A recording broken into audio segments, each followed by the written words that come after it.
The retirement number is lying to you. Why 5% or 6% is your new safe withdrawal rate?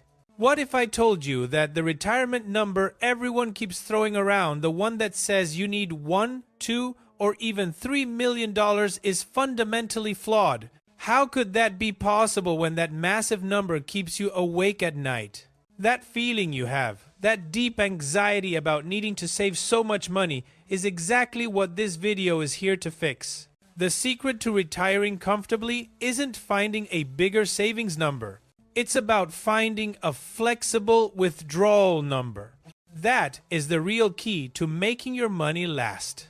In the next 10 minutes, I'm going to share the 3 updated formulas that replace the outdated 4% rule. This information will give you the confidence to truly control your financial independence, even when the market is volatile. So, let's dive into why the old rules no longer apply. For decades, the financial world relied on the 4% withdrawal rule. It's the safety blanket of retirement planning.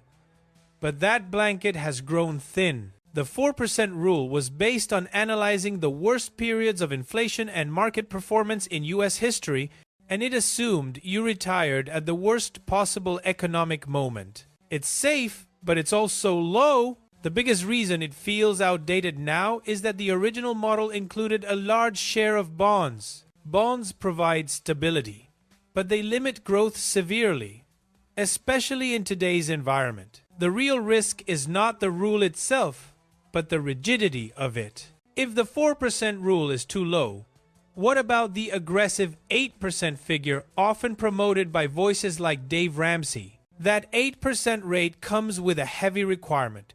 Your portfolio must earn an average 12% return per year. While historically possible, it demands that you invest heavily, sometimes 100% in growth stocks. For someone in their 50 seconds, 60 seconds, or 70 seconds, that level of volatility is too dangerous. We need a number that is both realistic for modern market growth and, more importantly, safe enough for you to sleep at night.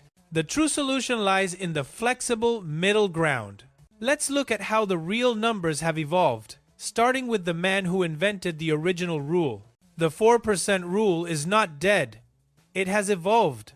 Bill Bengen, the creator of the original 4% rule, has since updated his stance. Today, he himself says a higher rate, closer to 5%, can realistically replace the 4% figure, especially for flexible retirees willing to reduce spending during poor market years. This shift acknowledges that rigid planning is often worse than being willing to adapt. The core idea here is that you don't need a single fixed golden number. You need a strategy that uses a 5% baseline combined with the power of your other income streams. Here's why. Your required retirement number is likely much lower than you think. Most people don't rely on investments alone. They have a massive overlooked buffer: Social Security. Let's look at the average. The BLS reports that households headed by someone 65 or older spend about $58,000 per year on average. Meanwhile, the average Social Security benefit for a retired couple is around $48,000 per year. This means only $10,000 of your annual spending needs to be covered by your investment portfolio. At the more generous 8% withdrawal rate, generating that $10,000 a year requires just $125,000 invested. While using 8% is aggressive, this simple math proves that Social Security acts as a massive stabilizer. It dramatically lowers the total portfolio size you need to generate sufficient income. This brings us to the most practical strategy, the flexible 6% rule. This isn't a hard number, it's a strategic approach.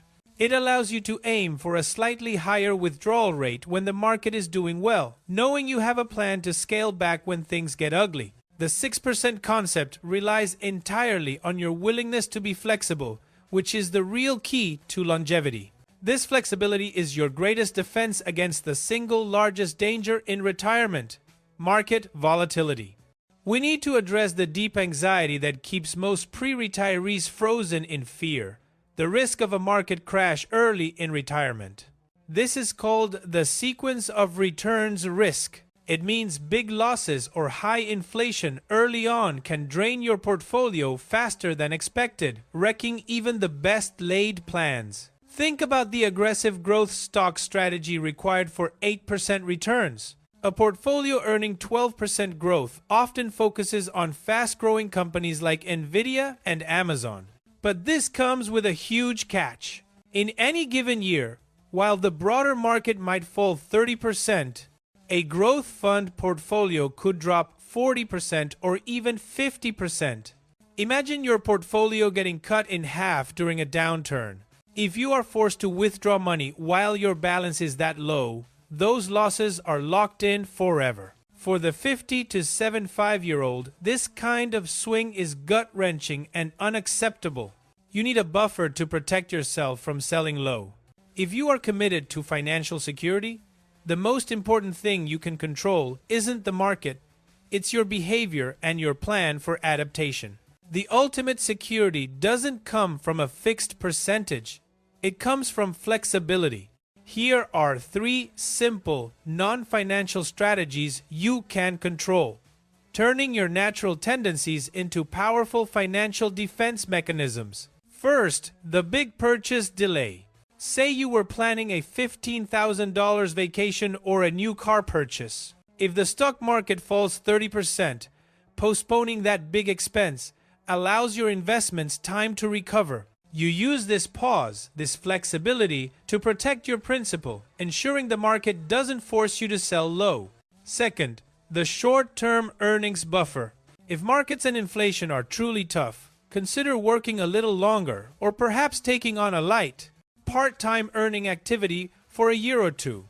This temporary infusion of cash can give your portfolio crucial time to rebound before you have to start drawing heavily from it again. This is simply choosing work on your terms to maintain your independence. Third, the natural belt-tightening strategy. The good news is that you already do this naturally. Studies show that when the economy tanks and the news is bad, most people instinctively tighten their belts. They don't want to go out to eat as much, they delay new purchases, and they put off big trips. By recognizing this natural reaction, you can formalize it into a strategy. You don't need a rigid plan to cut spending. You just need to accept and embrace your innate caution during bad times.